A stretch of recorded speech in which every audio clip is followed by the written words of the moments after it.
मैं जब छात्रावस्था में था तो राल्फ वाल्डो इमर्सन के एसेज पढ़ना मुझे बहुत अच्छा लगता था। उनके एसेज में एक सुंदर एसे ऑन कॉम्पेंसेशन ऐसा रहा, there is the law of compensation. इसको समझाते हुए वे कहते हैं कि मनुष्य को जितना लाभ चाहिए उतना उसे निश्चित रूप से अपने को उस कार्य के लिए समर्पित भी करना चाहिए। हम थोड़ा बहुत काम करें, बहुत अच्छा फल हमें मिलेगा, यह बात सुनने बोलने के लिए अच्छी लगती हो, लेकिन वह फल उतना ठोस नहीं हो सकता। और यही बात जितने भी अत्यंत अच्छे सर्जन इस सृष्टि में हुए हैं उन सब के लिए है। कोई भी साधक है वह अपने पूरे मन से पूरी शक्ति लगा करके एकाग्रता का प्रयास करेगा, तब जाकर के उसे उत्तम फल मिलेगा। कोई भी कवि, कोई लेखक, कोई वैज्ञानिक, जिसको जिसको कोई महान कार्य करना है, रचनात्मक, जिसको कुछ सृजन करना है, उसे अपनी पूरी शक्ति को लगाना आवश्यक होता है। और पूरी शक्ति को लगाने के लिए आवश्यकता होती है एकांत की।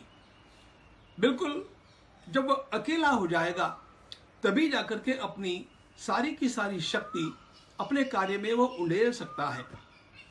और यही बात भगवान दत्तात्रेय ने कुमारी कन्या के कंकणों से सीखी। बहुत सारे कंकण हाथ में होने से बहुत आवाज होती है, उनको कम करते जाए और दो भी रह जाए तो थोड़ी क्यों न हो आवाज होती है। अकेला कंकण जब रह जाता है तब अकेली चूड़ी बचती नहीं है। वासे बहुनाम कलहो भवेद वार्ता द्वयोरपि एक एव चरित तस्मात् कुमारिया इव कंकणः।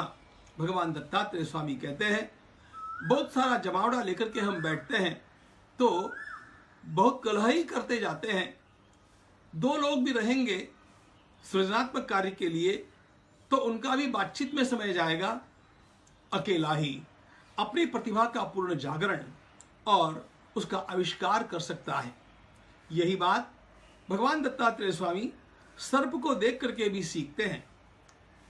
आपने रास्ते पर चलते हुए अनेक कुत्तों को देखा होगा, घोड़ों को देखा होगा, सभी प्राणियों को देखा होगा।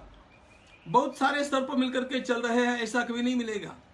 वो बिल्कुल अकेला होता है और केवल आहार मात्र के लिए बाहर आता है, और जैसे ही कुट बज गया तुरंत बिल में घुस जाता है।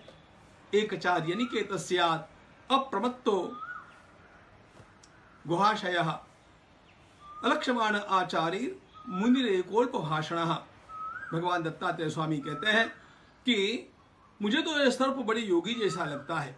वो अकेला रहता है और अप्रमत्त एकदम सावधान रहता है। अकेला एकांत में रह करके आलस में समय न व्यतीत करते हुए अपनी सारी शक्तियों को जब सृजनात्मक काम में लगाएगा तब जाकर के महान कार्य सिद्ध होते हैं। तो जब मैं इतिहास के महापुरुषों की ओर देखता हूं तो यही ध्यान में आता है। भगवान रमण महर्षि 17 वर्ष की अवस्था में जाकर के अरुणाचल पहुंचे और विरूपाक्ष गुफा में वे बिल्कुल अकेले एक कौपीन धारण करके मौन लेकर के बैठे रहे। तब जाकर के उस एकाकी साधक में वो दिव्य प्रकाश फैला जिसने संसार के सारे लोगों को चकित भी कर दिया, प्रशांत कर दिया। ठाकुर रामकृष्ण देव भी तो अपनी साधना अवस्था में बिल्कुल अकेले थे। हम तो कितनी सारी व्यवस्थाएं करके जुटा करके और फिर साधन करने की बात करते हैं। तो इसमें होता ऐसा है कि बहुत सारा हमारा समय व्यवस्थाओं में चला जाता है और सृजनात्मक कार्य हमसे बहुत अधिक नहीं हो पाता, अथवा कुछ हो भी गया तो भी उसका स्तर वो नहीं होता है जो हो सकता था अथवा होना चाहिए था। और इसीलिए एकचारी अनिकेत स्यात्, अनिकेत का अर्थ है घर बार की बड़ी चिंता न करने वाला। सर्प कहीं पर भी जहां बिल मिलता है वहीं पर अपना जीवन काट लेता है।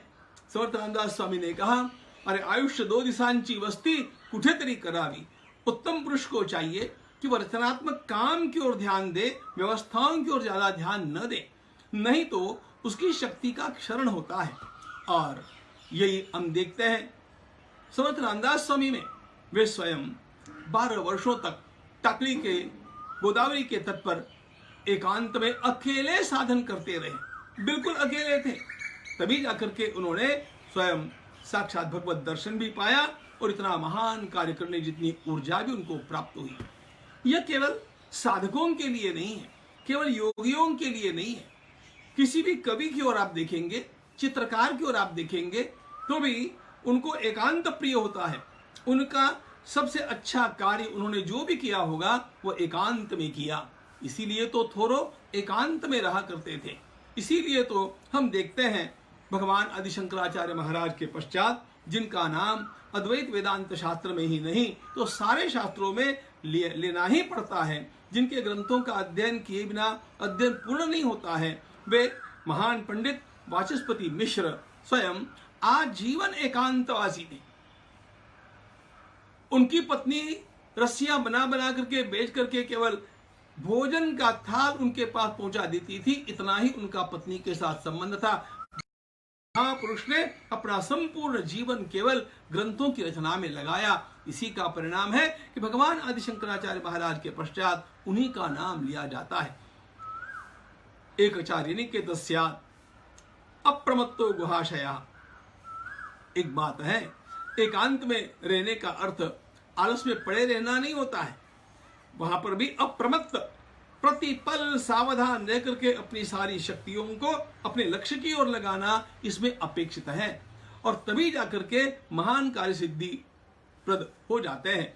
संत तुकाराम महाराज भी एकांत की प्राप्ति के लिए अपने घर को छोड़ करके भंडारा नामक पर्वत के ऊपर जाकर के बैठते थे। उन्होंने पूरा अपना साधन काल ऐसे ही व्यतीत किया। तब जाकर के वे महाराष्ट्र की संत परंपरा के कलश बने, शिखर बन गए। तो मनुष्य को चाहिए कि वह जितना महान कार्य करना चाहता है उतना अपने को अलग कर ले और एकांत में अपनी शक्तियों का उपयोग अपने कार्य के लिए करे। याद आने चाहिए हम सब लोगों को राष्ट्रयोगी महायोगी अरविंद, जिन्होंने पांडिचेरी के उस एकांत स्थल में अपना पूरा जीवन बिता दिया, तभी जाकर के वे इतना महान कार्य कर सके हैं। जिसको जितना महान कार्य करना होगा उतना उसे एकांत सेवन और अन्य लोगों से अपना संपर्क कम करना आवश्यक रहेगा। इसको दूसरे ढंग से भी कह सकते हैं, जितना एकांत सेवन करेंगे उतना ही महान कार्य आप सृजन के रूप में संसार को दे सकेंगे। अब इसका संतुलन हमारे रामदास स्वामी में हम लोगों को मिलता है। वे कहते हैं, काई गलबला काही निवड़ ऐसा कंठित दावा काल, एकांत और लोकांत इनका तालमेल बनाकर के कार्यकर्ता को काम करना चाहिए। मुझे ऐसे लगता है कि हम लोग जो मध्यम मार्ग से चलने वाले हैं उन लोगों के लिए यद्यपि लोकांत आवश्यक है, लोगों से मिलना, लोगों में कार्य करना आवश्यक है, फिर भी अपने कार्य को ठोस बनाने के लिए एकांत सेवन का अभ्यास हर व्यक्ति को कर लेना चाहिए। तभी जाकर के उसके कार्य में एक निखार आ सकती है, वह हमारे सभी के जीवन में आ जाए। इस प्रकार की प्रार्थना श्री भगवान से करता हूं।